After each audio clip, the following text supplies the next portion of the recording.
আসসালামু আলাইকুম। আজকে আমরা হার্টে যে রিং লাগানো হয়, কোন ক্ষেত্রে কোন রিংটা ভালো হবে এটা নিয়ে আলোচনা করব। দেখুন, হার্টে রিং লাগানোর সিদ্ধান্ত সাধারণত কার্ডিওলজিস্ট যিনি রিং পরাবেন উনি তার বেসের কন্ডিশন, রোগীর কন্ডিশন, কোমরবিড কন্ডিশন সবকিছু চিন্তা ভাবনা করে উনি ওনার জন্য যেটা ভালো হবে সেটাই সিদ্ধান্ত নিয়ে থাকেন। তারপরও কিছু বিষয় রয়েছে, যেমন রিংয়ের যে স্ট্রাকচার রয়েছে, স্ট্রাকচারের কিছু বিশেষত্ব রয়েছে যেগুলো কিছু রোগীর জন্য উপকারী হয়ে থাকে। যেমন রিংয়ের চারদিকে একটা পলিমার থাকে, পলিমারের উপর ভিত্তি করে রিং বায়োস্টেবল, বায়োডিগ্রেডেবল অথবা পলিমার ফ্রি রিং হতে পারে। তো বায়োস্টেবল রিংগুলো সাধারণত যেমন জায়ান্টস, পোমাস, এন্ডেভার, রেজোলিউট, তো এগুলো সাধারণত স্ট্রং রিং হয়ে থাকে। এগুলো একুট কন্ডিশনে বা কমপ্লেক্স বেসেল যাদের থাকে, বাইফার্কেশন লেশন বা সিটিও লেশন বা ডিফিউজ লার্জ লেশন থাকে, এসব ক্ষেত্রে দেখা গেছে যে বিভিন্ন আরসিটিতে এই রিংগুলা উপযোগী হয়ে থাকে। ঠিক আছে, কিন্তু এই রিংয়ের একটি সমস্যা হচ্ছে এগুলোর পলিমারগুলা কোনিক ইনফ্লামেশন বা হাইপারসেন্সিটিভ রিঅ্যাকশন করে দেখা যায় অদূর ভবিষ্যতে এই স্টেনগুলো কিন্তু রিস্টেনোসিস মানে আবার ব্লক হওয়ার সম্ভাবনাটা থাকে। এটাকে বলা হয় লেট স্টেন থ্রোম্বোসিস।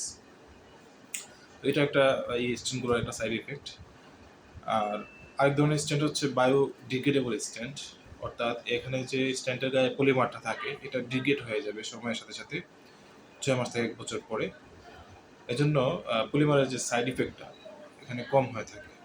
এর ধরনের স্টেন্ট কী কী রয়েছে, যেমন সিনার্জি, অরসিরো, আলটিমেস্টার, বায়োমেট্রিক্স আলফা। তো এসব স্টেন্ট একটু দামি হয়ে থাকে যেহেতু এটা বায়োডিগ্রেডেবল স্টেন্ট। এবং এই স্টেন্টগুলো দেখা যায় যাদের ব্লিডিং রিস্ক বেশি থাকে তারা অ্যান্টিপ্লেটেড বেশি দিন কন্টিনিউ করতে পারে না। হ্যাঁ, অনেক সময় ইয়াং পেশেন্ট এমআই হইলেও কিন্তু বিভিন্ন স্টাডিতে দেখা গেছে যে এই স্টেন্টগুলো কিন্তু উপকারী। আরেক ধরনের স্টেন্ট রয়েছে সেটা হচ্ছে পলিমার ফ্রি স্টেন্ট।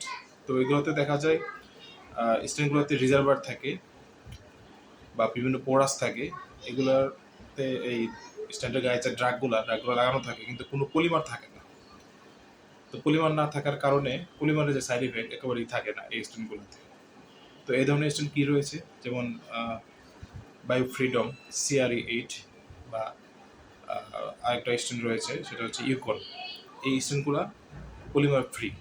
ঠিক আছে, তো একটু মূল্য কম এবং এখানে ড্রাগগুলা অল্প মাত্রায় থাকে, 1 থেকে 3 মাস পর্যন্ত ড্রাগগুলা ইলুট করে যায়।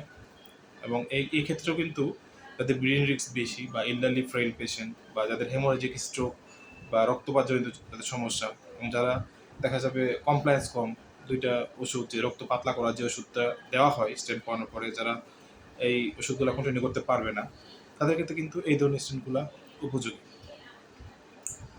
তো তারপরেও সব কিছুর ব্যাপারে সিদ্ধান্ত কার্ডিওলজিস্টই গ্রহণ করবেন। আমি সবগুলোরই সাইড ইফেক্ট বললাম।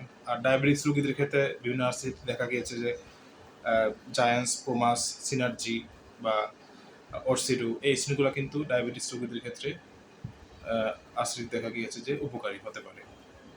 তো ধন্যবাদ সবাইকে।